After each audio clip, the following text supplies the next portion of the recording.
countless heaven and all the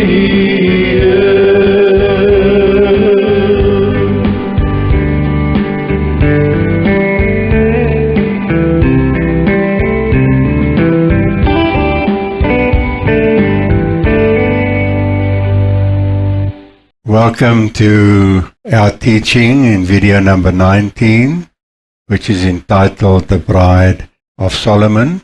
I am Brother Harold Richard Porter, and we are an assembly of believers based in Roodepoort, Johannesburg, South Africa.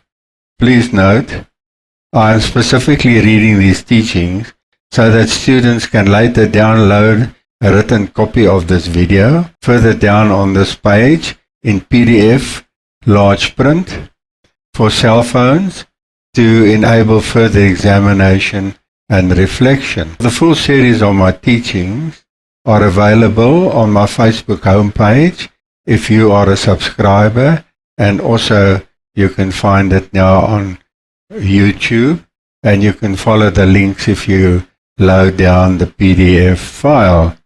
Now, after this teaching for the highly recommended full story of book number 3, the original Hebrew surname of the Eternal Father Yoel and his son Yahushua HaMashiach, the Messiah in pagan terms, our Creator and Heavenly Father revealed. You will also find that the letters YHVH, that has brought a lot of controversy, which in Hebrew is a Yod Hey Vav Hey, and you can find the true explanation of the name. Now, in my introduction, this teaching is conducted in the true original Hebrew names of His Supreme Highness, the Eternal Father Yoel. Now, that is Yod, the Omnipotent, meaning Most Mighty One. Now, when properly pronounced, the name Yod will be recognized in the universal word of praise unto Him, which is Hallelujah, and not Hallelujah, as many would want you to believe. Now, this is meaning praise be unto the Father, Yod. Now, in the Christian Bible, He is in error known as God, the Father. We revere Him through His only begotten Son, our Creator and Heavenly Father. It is His angel Son who in the Old Testament appeared to Moses in the burning bush as Yohu. Now that means Yod is He. Now He is the Son of Eternal Yod, and He carries His Father's name. Now it is abbreviated in the letters YHVH, like I said, or the Yod Hey Vav Hey, in the original Exodus 3, verse 1 to 15. And in the New Testament, as Yahushua HaMashiach, pronounced Yahushua, meaning Yahu of the Old Covenant, the YHVH, has become human and He has come to deliver us. So this is His new name. Please note that the pagan words God, as in God the Father, Jesus Christ, Holy as in Holy Spirit, as well as many more, do not exist in the original Hebrew and Greek scriptures, as they are of pagan origin. In these accompanied PDF teachings that you will be reading, they are marked in curly brackets, and the correct ones have been inserted. Now for today's teaching, we have the Bride of Solomon. We all like a good story, however sad at times, and especially when it is a happy ending. The above tale really blossoms into the greatest love story that has ever been told when it is seen as a prophetic type, a picture of the courtship and departing of eventual return and finally the marriage of the King Yahushua HaMashiach, the greatest Solomon, to a beautiful young maiden, the complete redeemed assembly of believers, His bride. Now we are in symbolism the bride of Yahushua. Hallelujah. Our story spans over a period of 6,000 years, when the king first set up a vineyard on a very fruitful hill and named it Jerusalem. Now we read in Isaiah 5 verse 1, Now let me sing to my well-beloved a song of my beloved regarding his vineyard. My well-beloved has a vineyard on a very fruitful hill. Now, a hill or a mount, which in prophetic language is a capital city. You see, all the little cities are below because the ruling city symbolically is on a higher plane then, because that gives you the answer. So when the scripture talks about a hill or a mount, it's actually talking about the capital city. Now, in Matthew 21 verse 33, there was a certain landowner who planted a vineyard and set a hedge around it, dug a wine press in it, and built a tower, and he leased it to wine dressers and went into a far country. The king after a while came to his vineyard, which he had hired out to inspect it, and when his eyes caught the glimpse of a beautiful young Shulamite maiden working in this vineyard. Her corrupt brothers had made her work so hard that as a result, she had no time to attend to her own appearance, and her skin was darkly tanned from the sun, due to the hot sun causing her much embarrassment. This typified the abused prophets and the righteous minority, which this maiden symbolizes of this bride. Now in Song of Solomon 1 verse 6, he says here, Do not stare at me because I am dark, because I am darkened by the sun. My mother's sons were angry with me and made me take care of the vineyards. My own vineyard I have neglected. In other words, symbolically speaking, her own appearance was neglected due to the abuse of her brothers. Now, this was the history of Israel as these prophets and the righteous minority have been abused always by the so-called righteous people and the leaders there. Now the king was so taken by her beauty that as soon as an opportunity arose, he returned disguised as a shepherd to win her love and thereafter asked for her hand in marriage. Now in John 1 verse 14 we read, And the Word, which is the King Yahushua, became flesh, and he dwelt amongst us as a shepherd. Not so. He came disguised. Having accepted his proposal, she asked him to tell her about his home and where it was. Now, in Song of Solomon 1 verse 7, he says there, Tell me, you who I love, where you graze your flock and where you rest your sheep at midday. Why should I be like a veiled woman beside the flocks of your friends? We have this longing to be able to know where Yahushua comes from and where his real home is that not so? The tents of the shepherds represent the house of Judah. The redeemed are to follow in the tracks of the spiritual sheep, which is the assembly, that graze there to find pasture and rest their souls. Where do you live?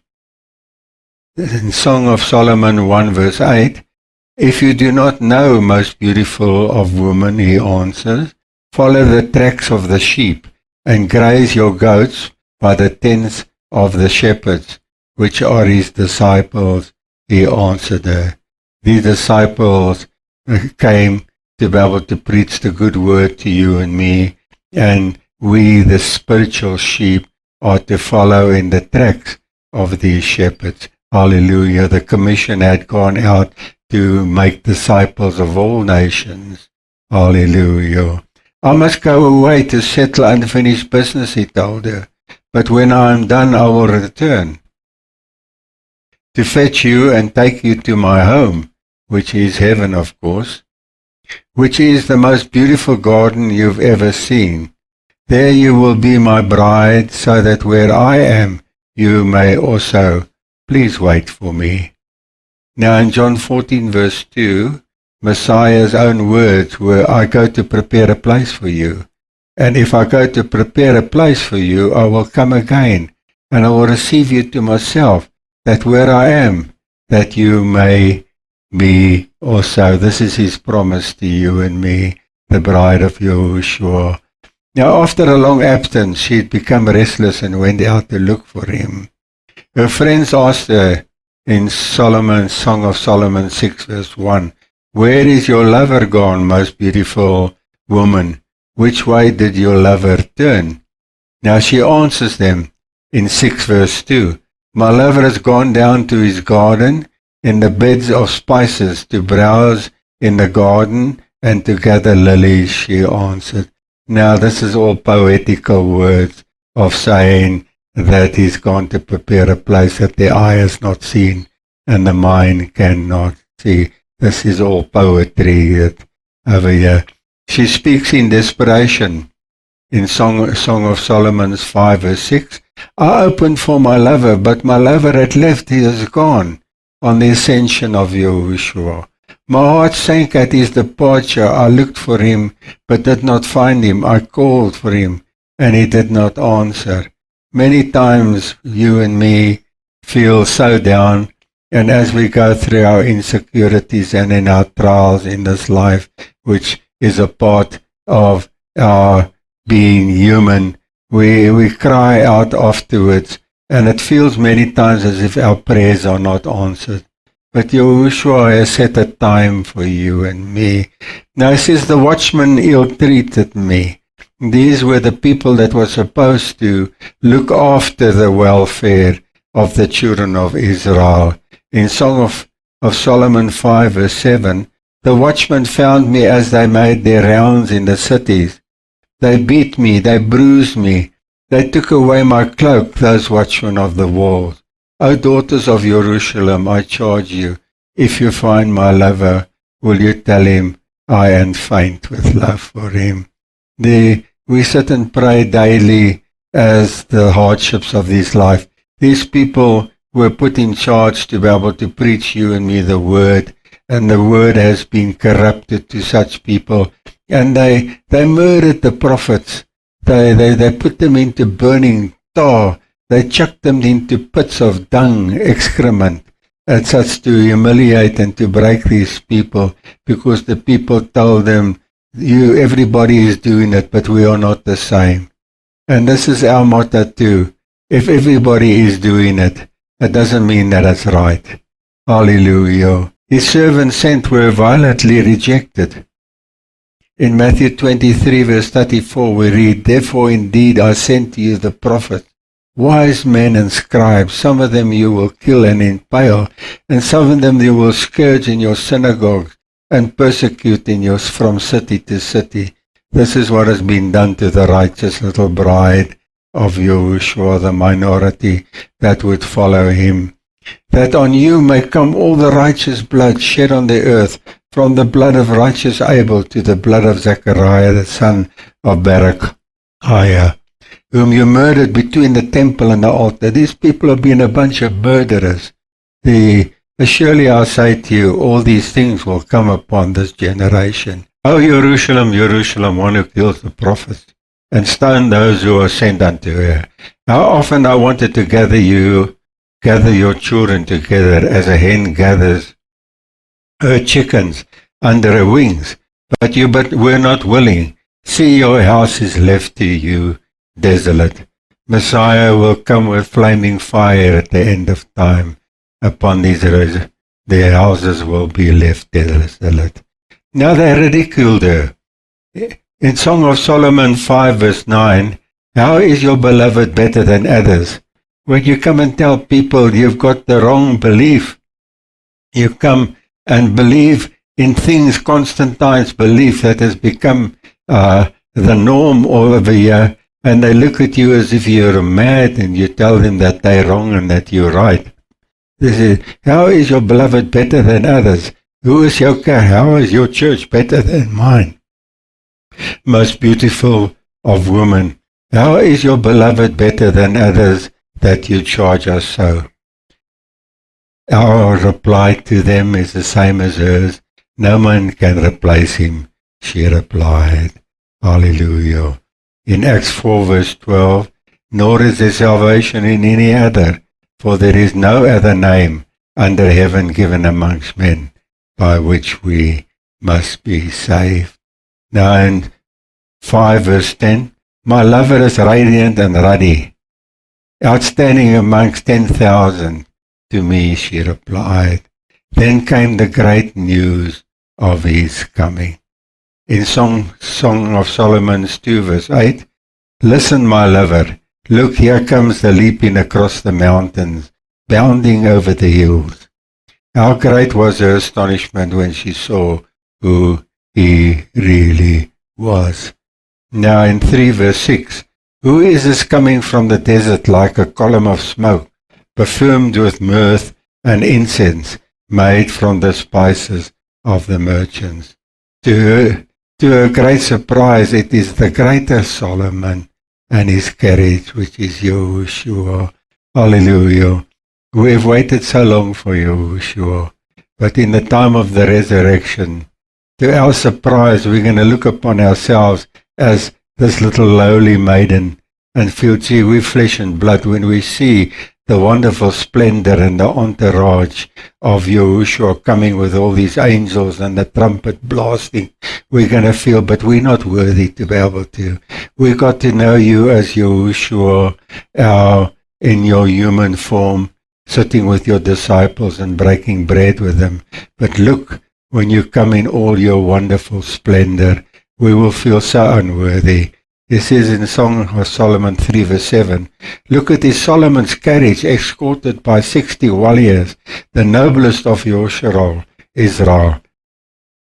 all of them wearing the sword of experience of battle, each with his own sword and his side prepared for the terrors of the night. In Psalm 68 we read verse 17, the chariots of Yahu, this is Yahushua the son of Yah, are 20,000, even thousands of thousands. The king is among them as on Sinai. You know, when Moses went up on the mountain many, many years ago, he went in through a thick cloud. Israel could not see the heavenly realm. But Moses came there and he saw, these what he said, the chariots, the vehicles of Yahu. He says, he saw thousands, 20,000s of these angels all upon this mountain, as this mountain shook and the lightnings struck over there as the power of Yahuwah came. He says over here, and the king is among them as in Sinai. This is going to be one wonderful occurrence in the coming of Yahushua. It is the Creator, the King, she replies. In Song of Solomon 3 verse 9, King Solomon made himself the carriage. He made it of the wood of Lebanon. This is poetic language. He says, its posts were made of silver, its base of gold, its seats was upholstered with purple, its interior lovingly inlaid by the daughters of Jerusalem. He had returned for their wedding. In 3 verse 11, he says, come out, you daughters of Zion, and look at the king of Solomon wearing the crown, and the crown which his mother crowned him on the day of his wedding, the day his heart rejoiced. Messiah, we will be rejoicing in that day, but when Yahushua comes, this is all poetic language that it has been written in, but we've got to realize, not we only are going to be excited. Yahushua is going to be excited when he comes with his mighty power and all these angels come to this little righteous minority, his little bride, the 144,000 and the countless numbers of the Gentiles that we will be reading about now. In Matthew 25 verse 31, when the Son of a Man comes with his splendor and all the angels with him, then will he sit upon the throne of his splendor.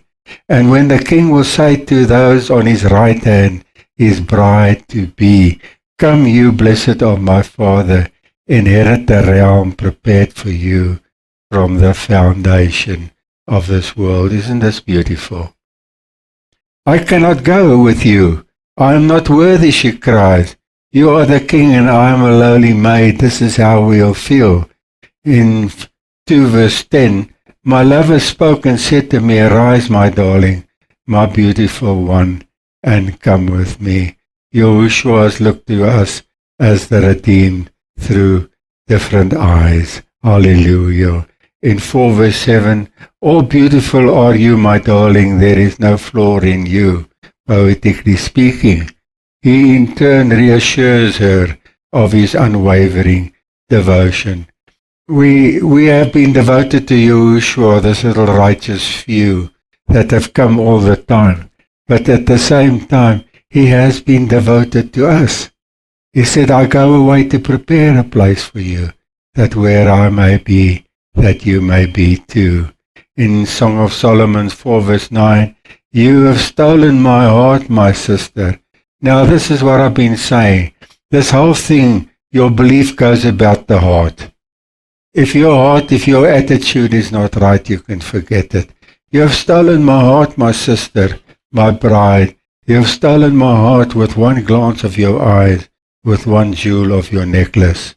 She had chosen him above others, even though she thought he had nothing to offer. Not even the fact that he was absent for a long time caused her to stray. Through hardships and abuse, her love kept true to him. This lowly maiden, the redeemed assembly, who expected nothing more than his love for her in return. More than proved herself worthy of being his queen through the devotion and their actions. We didn't serve Yahushua because we want to go to heaven or all the splendor and the riches that he has promised us. We served him because we got to love him for the compassion that he has given to us and for the deliverance that he's given from us, from our sin, that he could come and die on a wooden stake for you and me. In verse 4, verse 10, how delightful is your love, my sister, my bride. How much more pleasuring is your love than wine, and the fragrance of your perfume than any spice. Our prayers go up as a sweet-smelling savor before the throne of Yahushua. Hallelujah. Gone were the days of her hardship at the hands of the abuse of her brothers and her cruel abuse at the hands of strangers. Her loneliness and longing would now be something of the past. At last her joy had come to stay. Now in 2 verse 11, see, the winter is past, the rains are all gone, the flowers appear on the earth. This is poetical language. The season of singing has come, the cooing of the doves is heard in our land. The fig tree forms its early fruit, the blossoming vines spread their fragrance. Arise, come, my darling, my beautiful one, come with me. He had come to fetch his bride. Now in Revelations 21 verse 1, then I saw a new heaven and a new earth. For the first heaven and the earth had passed away, and there was no longer sea. Now, this once more is prophetical words. The Father considers the heathen as the sea, as the oceans, and you and me as the dry ground.